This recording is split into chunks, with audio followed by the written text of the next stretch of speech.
खोटी होती जाती है। उत्तर प्रदेश में जब एक डिसीजन आया तो मुझे इस साइंस की समझ ने बहुत मदद की।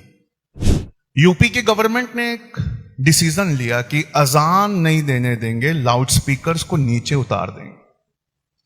इस बात से मैं बहुत मायूस हुआ।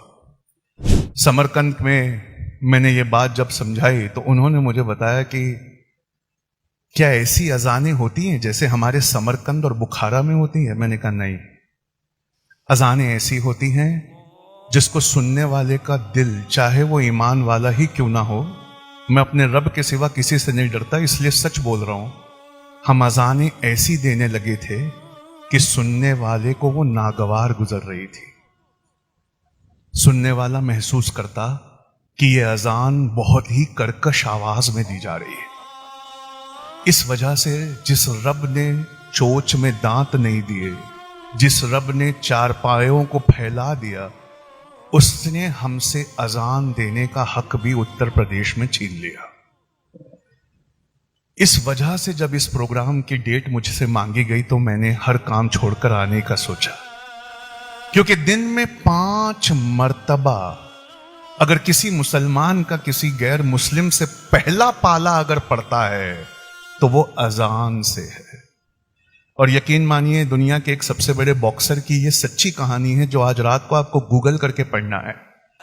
दुनिया का जो सबसे बड़ा बॉक्सर था, वर्ल्ड चैंपियन, उसका नाम आज मोहम्मद अली है। उसने कन्वर्ट होने से पहले एक अजान सुनी थी। उस अजान ने उसके दिल में इतना सुकून दिया था कि उन्होंने आगे बढ़कर कलमा पढ़ लिया था। आपकी मस्जिदों में क्या होता है? आपके बारे में इतनी बुराइयां की गई हैं कि कोई आपके मस्जिद में आकर देखेगा नहीं, लेकिन आपके मस्जिद में क्या होता है, इसका एक छोटा आधार कार्ड, आपके मीनारे से निकलने वाली ये आवाज है। अगर ये आवाज खूबसूरत है तो लोगों को करीब लाएगी, अगर ये आवाज बहुत खूबसूरत नहीं है तो लोगों को दूर करेगी। खानकाएं हुआ करती थी, मदरसे हुआ करते थे, उनके बारे में यह मशहूर था कि कोई किसी शहर में जाए और उसका सामान चोरी हो जाए और उसे भूख लगी हो तो एक खानकाह ढूंढ कर पहुंच जाए और वहां पेट भर के खाना खा ले।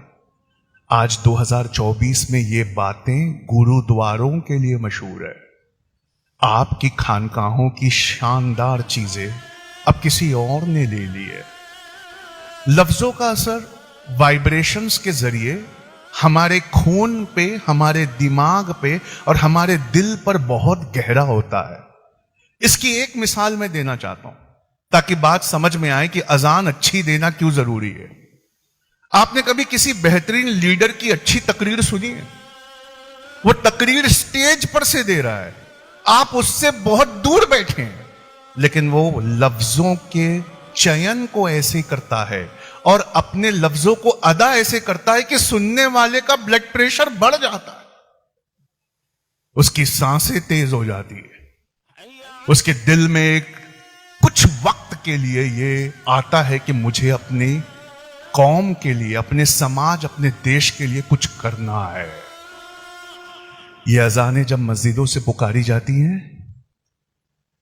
कई लोग कारोबार में बैठे होते हैं, सामने वाला उन्हें दुनिया की पट्टी पढ़ा रहा होता है, वो कन्विंस हो जाते हैं, वो बस अब उसके साथ एग्री करने वाले होते हैं, तब तक कान में आवाज आती है, अल्लाहु अकबर, अल्लाहु अकबर, अशहदु अन ला इलाहा इल्लल्लाह, नहीं है कोई माबूद सिवाय अल्लाह के। मत घबरा। वो अजान के उन लफ्जों को सुनकर उसके जहन और कल्ब में ऐसा असर होता है कि अगर वो गलत चीज है तो वो मना कर देता है। कितने लोग हैं, हम बचपन से, अपनी गवाही तो कम से कम दे सकते हैं, चलो झूठ नहीं बोले, तुम्हारी कौम का नरसंहार हो रहा है, अब तो सच बोलो।